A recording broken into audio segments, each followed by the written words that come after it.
السلام علیکم ورحمۃ اللہ وبرکاتہ۔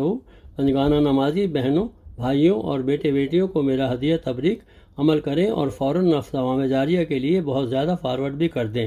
جزاکم اللہ خیر۔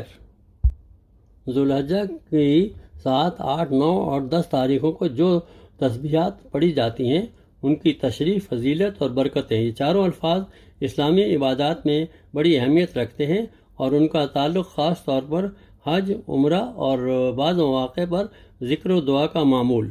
اس میں 4 الفاظ میں سے پہلا لفظ ہے تحلیل۔ تحلیل کا مطلب ہے لا الہ الا اللہ۔ یہ عمومی ذکر ہے، کسی خاص دن اور تعداد کی پابندی نہیں، روزمرہ ذکر میں نمازوں کے بعد۔ اس کے بعد دوسرا لفظ ہے تکبیر، اللہ اکبر۔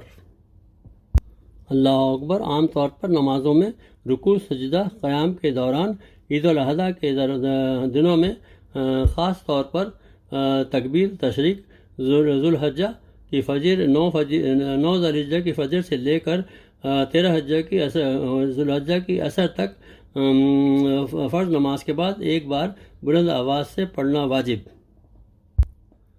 اللہ اکبر، اللہ اکبر، لا الہ الا اللہ، واللہ اکبر، اللہ اکبر وللہ الحمد۔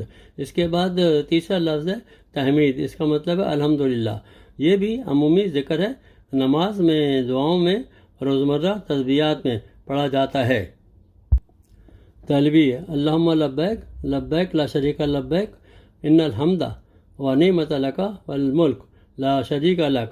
یہ صرف حج یا عمرے کے موقع پر احرام کی حالت میں زیادہ پڑھا جاتا ہے، اور احرام باندھنے کے بعد حج یا عمرے کا نیت کرنے کے بعد بار بار تلبیہ پڑھتے ہیں۔ اللہ حافظ۔